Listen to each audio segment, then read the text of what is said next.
Bienvenidos a la sesión 3 de nuestro estudio sobre una vida con propósito. ¿Sabías que fuiste creado para relacionarte con otros? De hecho, Jesús nos dijo que amar a Dios con todo nuestro corazón y a nuestro prójimo como a nosotros mismos son los dos mandamientos más grandes.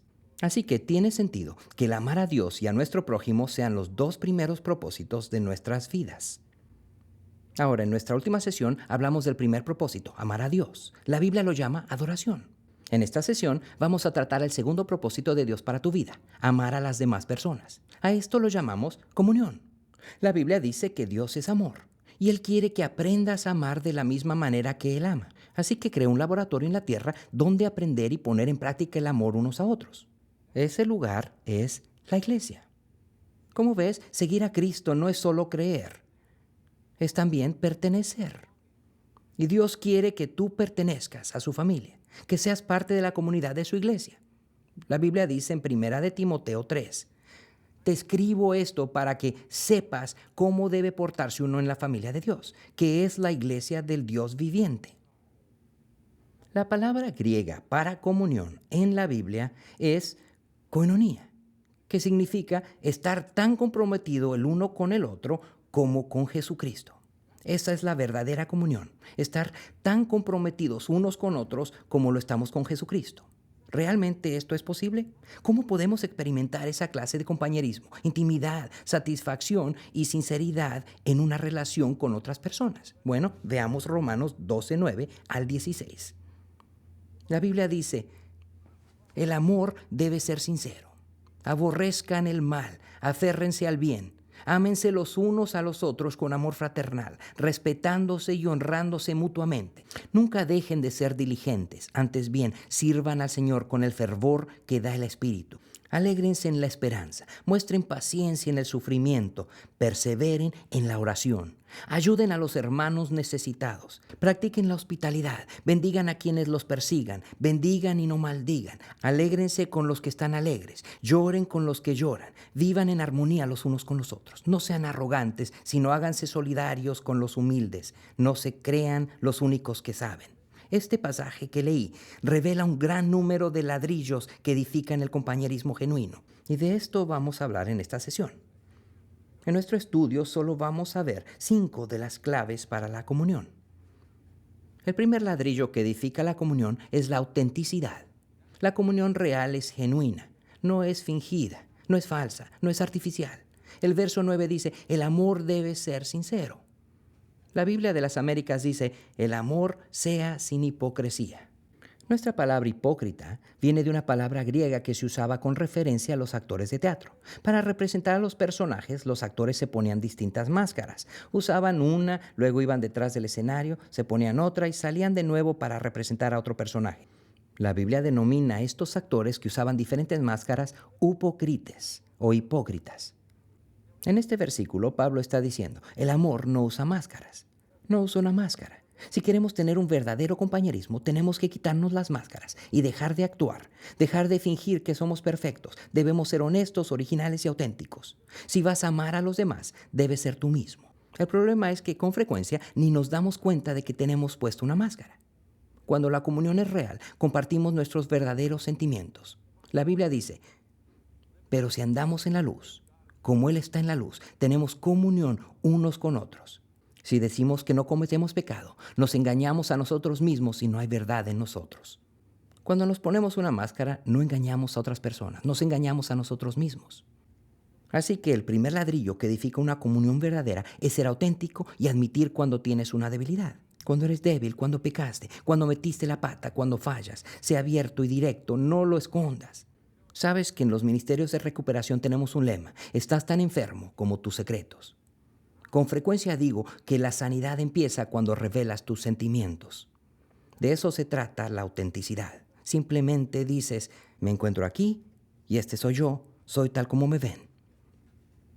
Y espero que durante las próximas semanas, mientras tu grupo comienza a consolidarse, aprendas a ser auténtico dentro de tu grupo pequeño y sientas que este es un lugar seguro donde puedes hablar libremente de lo que realmente hay en tu corazón, de lo que te molesta, tus luchas, tus heridas, en qué áreas necesitas oración y apoyo, ya que no se puede tener compañerismo sin ser honesto. Para eso existe este grupo. Ahora, la manera más rápida de cimentar la autenticidad en tu vida y en la de tu grupo es estudiando y aplicando la palabra de Dios, porque la Biblia dice en Hebreos 4:12, cada palabra que Dios pronuncia tiene poder y tiene vida. La palabra de Dios es más cortante que una espada de dos filos y penetra hasta lo más profundo de nuestro ser. Allí examina nuestros pensamientos y deseos y deja en claro si son buenos o malos. Esto no es psicología, terapia barata o sentimentalismo que va a transformarte en una persona auténtica. No, es entrar en contacto con la palabra de Dios. Y cuando miramos juntos lo que dice la palabra de Dios y dejamos que toque nuestras almas y que nos revele la verdad acerca de quiénes somos y en qué áreas debemos crecer, obtenemos el valor para ser honestos y auténticos. Y cuando yo soy honesto contigo y tú lo eres conmigo, entonces podrá existir el compañerismo, porque dejamos de fingir. Ahora, el segundo ladrillo que edifica la comunión es la cortesía. La cortesía se ve en el verso 10. Ámense los unos a los otros con amor fraternal, respetándose y honrándose mutuamente. Esto significa que como creyentes tenemos que amarnos unos a otros como una familia. Debo amarte como un hermano o hermana y tú debes amarme como un hermano o hermana. Debemos ser corteses y sensibles a las necesidades de otro. La Biblia dice en Tito 3:2, a no hablar mal de nadie, sino a buscar la paz y ser respetuosos, demostrando plena humildad en su trato con todo el mundo. Esto quiere decir que el compañerismo implica respetarnos unos a otros, incluso cuando no pensamos lo mismo y no siempre estaremos de acuerdo. Se puede discrepar sin ofender. Podemos hacer muchas cosas juntos, a pesar de no estar de acuerdo en ciertos asuntos. Ahora déjame decirte un secretito sobre los grupos pequeños. Todos los grupos pequeños, incluso el tuyo, tiene por lo menos una persona difícil. No los mires en este momento. No los señales. Las personas difíciles piensan y se comunican de una manera un poquito diferente de los demás en el grupo. Puede que tengan necesidades especiales o inseguridades o necesidades emocionales o quizás su trasfondo o sus excentricidades te molesten un poquito. Puede que intenten dominar a todo el grupo con sus asuntos o quizá no posean gran aptitud para relacionarse socialmente. Yo llamo a estas personas RGE. Significa que requieren gracia extra. Y en cada grupo hay por lo menos un RGE que requiere gracia extra. Ahora, si no puedes identificar inmediatamente a esa persona en tu grupo, probablemente seas tú. Lamento decírtelo, pero eres tú. Otro problema común en los grupos pequeños es nuestra tendencia a querer resolver los problemas de las personas demasiado rápido. Eso no es cortés. Ser cortés es estar dispuesto a escuchar sin tener que arreglar todo de antemano. Lo que nos gusta hacer es decirles exactamente qué hacer, cómo y cuándo, en vez de solo escucharlos. Nosotros los hombres somos particularmente malos en esto. Lo he aprendido después de 30 años de matrimonio con Kay. Solía suceder que siempre que Kay venía a mí con un problema, inmediatamente yo trataba de resolverlo. Quería terminar con el tema dándole una solución rápida. Incluso antes de que ella terminara de hablar, yo decía, tienes que hacer esto. Yo pensaba que la ayudaba. Le preguntaba, ¿cuál es tu problema? Muy bien, ya lo resolví. ¿Cuál es tu próximo problema? ¿Saben qué? Siempre la enojaba y no sabía por qué. Yo pensaba, yo la quiero ayudar. Empezaba a contarme un problema, yo lo resolvía y antes de que terminara de contármelo, yo estaba hablando del siguiente.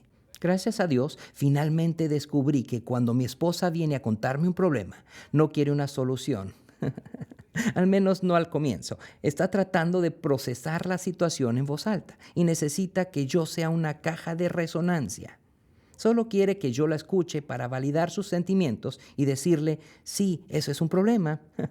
Es un problema colosal.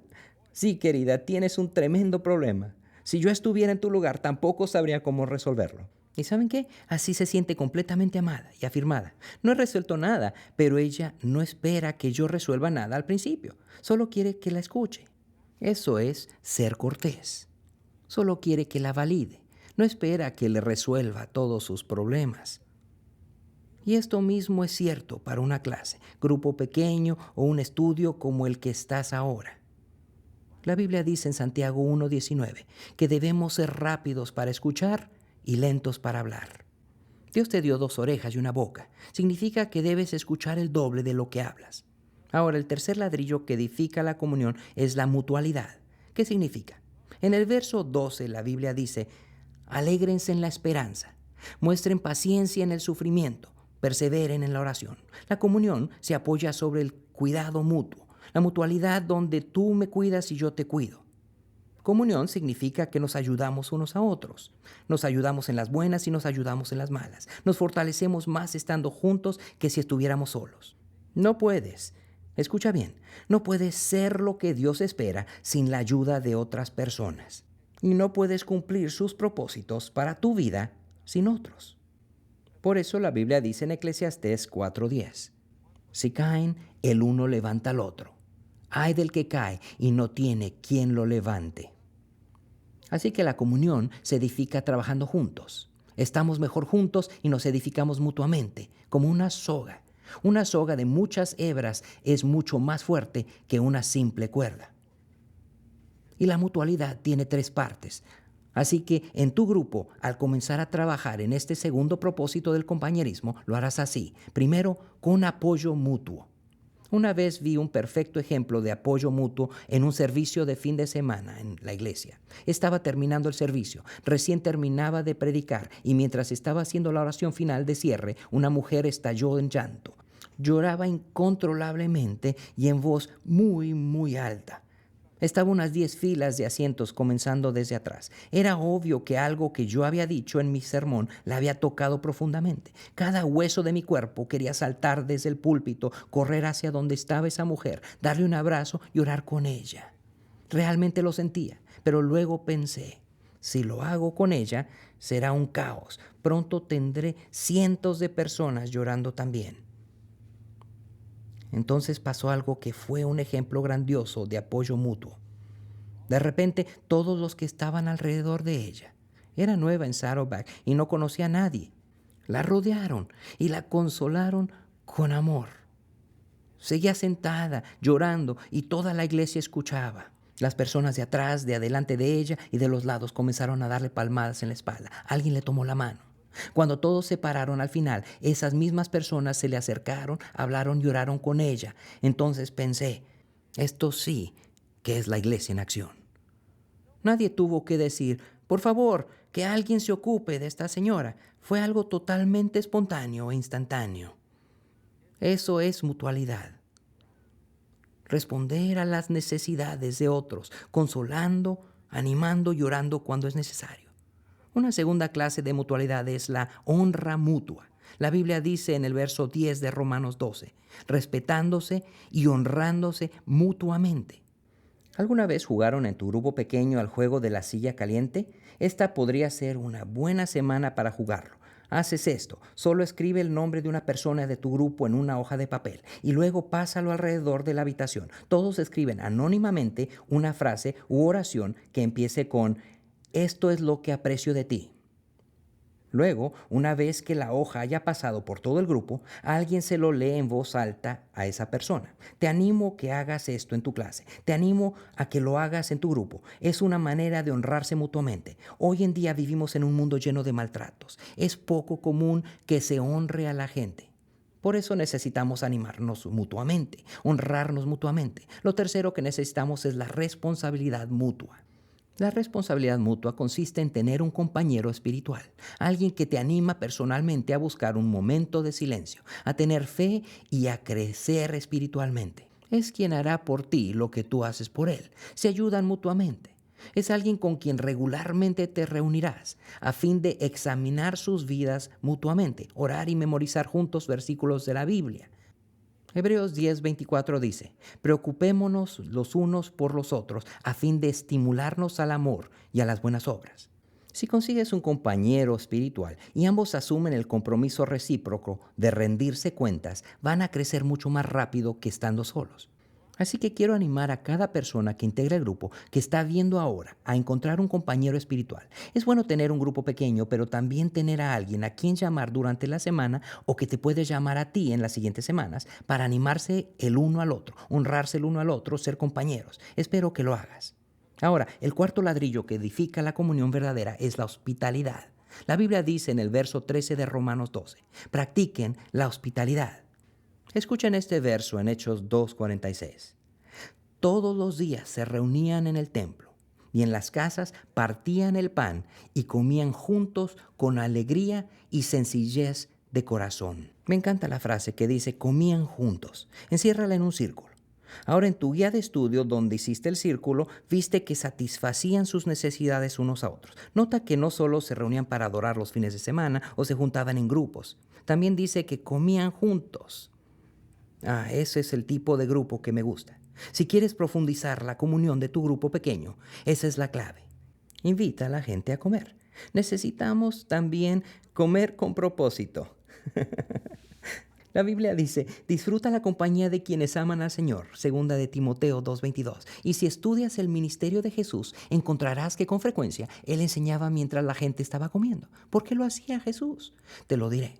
Porque cuando la gente está comiendo, está relajada. En ningún momento estás más relajado, excepto al dormir, que cuando estás comiendo. Estás más abierto, estás más cómodo, tienes menos temor, las personas son más auténticas y están más dispuestas a hablar de su historia personal sentadas alrededor de una comida. Así que necesitan pasar tiempo juntos y divertirse con quienes quieren desarrollar compañerismo o una relación. No solo en la iglesia o una vez por semana en el grupo pequeño, sino que necesitan planificar otros momentos para juntarse y divertirse, sin estudiar nada. Solo van para divertirse juntos y conocerse mejor unos a otros. Finalmente, el quinto ladrillo que edifica la comunión es la unidad. Y el verso 16 de Romanos 12 dice, vivan en armonía los unos con los otros. No sean arrogantes, sino háganse solidarios con los humildes. Ahora, ¿qué queremos decir cuando hablamos de unidad? Bueno, se mencionan dos elementos de una genuina unidad bíblica aquí. El primero es la unidad de propósito. No es de personalidad. Nunca vamos a ser iguales. Somos tan diferentes como la noche y el día, y a Dios le encanta la variedad. Pero podemos tener el mismo propósito sin tener la misma personalidad. A Dios le gustan nuestras diferencias. Por eso nos hizo tal como somos, para ayudarnos a crecer. Puedes tener una unidad sin uniformidad. ¿Quiere Dios que seamos todos iguales? No. ¿Quiere Dios que tengamos unidad? Sí. De hecho, 10 veces en los primeros 5 capítulos del libro de Hechos dice, ellos estaban de acuerdo. Ellos estaban unidos, estaban todos juntos, tenían un solo corazón. 10 veces en solo 5 capítulos. El libro de Hechos es un ejemplo tremendo de creyentes, seguidores de Cristo, llenos de poder. Y ocurre toda clase de milagros en el libro de Hechos. ¿Por qué? Porque cuando tengamos en nuestras iglesias la unidad del libro de Hechos, tendremos el poder del libro de Hechos en nuestras iglesias. Como ves, Dios puede pasar por alto muchas cosas. Puede pasar por alto la falta de dinero, edificios, programas o talento en una iglesia. Pero si hay una cosa que Dios no puede pasar por alto, es la falta de unidad. Quiere que su familia sea unida. Pero cuando una iglesia está unida, tiene un enorme poder. La Biblia dice en 1 Corintios 1:10, les suplico, hermanos, que todos vivan en armonía y que no haya divisiones entre ustedes, sino que se mantengan unidos en un mismo pensar y en un mismo propósito. El segundo elemento de la unidad bíblica es la humildad. ¿Y qué es la humildad? La humildad es estar dispuesto a admitir que no lo sabemos todo, hacernos cargo honestamente de los errores que cometemos y reconocer que no sabemos todo. Ahora date vuelta hacia la persona a tu lado y dile, él debe estar hablándote a ti. La humildad nos permite decir las 3 palabras más difíciles. Necesito tu ayuda.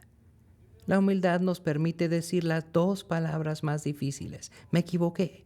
Y la humildad nos permite decir la palabra más difícil. Perdón. Ahora, ¿por qué la humildad es tan importante? Bueno, la Biblia dice en Santiago 4:6, Dios se opone a los orgullosos, pero da gracia a los humildes. Escucha esa frase. Dios se opone a los orgullosos. Cada vez que soy orgulloso estoy en el lado opuesto a Dios. Pero dice, da gracia a los humildes. Yo quiero estar del lado de Dios. Y no sé tú, pero yo quiero tener su gracia en mi vida. No quiero que Dios se me oponga. Si estás en guerra con Dios, siempre vas a perder. Como algunos dicen, tus brazos son demasiado cortos para boxear con Dios. Y la Biblia dice, Dios se opone a los orgullosos. Por otro lado, Él da gracia a los humildes. Ahora bien, ¿qué es la gracia? La gracia es el poder que necesito para crecer y convertirme en lo que Dios quiere que sea. ¿Cómo logro ese poder? ¿Cómo obtengo la gracia de Dios en mi vida? La gracia es el poder que necesito para cumplir sus propósitos en mi vida. Y hay una sola manera de obtener la gracia de Dios. siendo humilde. Dios da gracia al humilde, no al sabio, al inteligente o al súper espiritual. Dios nos da gracia al ser humildes. Ahora, una cosa es hablar acerca de la humildad, pero ¿cómo practicamos la humildad? Especialmente en un grupo pequeño. ¿Qué aspecto tiene la humildad en el grupo pequeño? Una forma es aceptando la debilidad de otras personas y admitiendo la nuestra. No esperes que otras personas sean perfectas porque tú tampoco eres perfecto. Acepta el hecho de que ellos tienen debilidades del mismo modo que tú y otros también las tienen. Cuando aceptas a otros a pesar de sus debilidades, no permites que eso te enoje. Los amas a pesar de las cosas que no te gustan. ¿Sabes lo que estás haciendo? Estás expresando humildad hacia ellos. También expresas humildad al admitir que tú también tienes debilidades. Todos tenemos un montón de debilidades. Estamos hechos de fortalezas y debilidades, y ser humildes es admitirlo. No actuar como si todos fuéramos perfectos, incluso tú, y que todo está perfecto en tu vida. Si eso no es cierto, ¿para qué fingir? Ahora estos son los 5 ladrillos del compañerismo bíblico. La comunión bíblica, y es el segundo propósito de la vida. Aprender a amarnos los unos a los otros, y los necesitamos para crecer en comunión y amor. Todos queremos tener un lugar donde podamos expresar nuestros verdaderos sentimientos. Eso es la autenticidad. Donde se respeten nuestras diferencias. Eso es la cortesía. Todos deseamos tener un lugar donde nos animen a crecer espiritualmente. Eso es la mutualidad. Todos deseamos pasar tiempo conociéndonos mejor. Eso es la hospitalidad. Y tener un lugar donde encontremos apoyo para nuestros propósitos y nos acepten a pesar de nuestras debilidades. Eso es unidad. De eso se trata el compañerismo bíblico, que es el segundo propósito de Dios para nuestras vidas.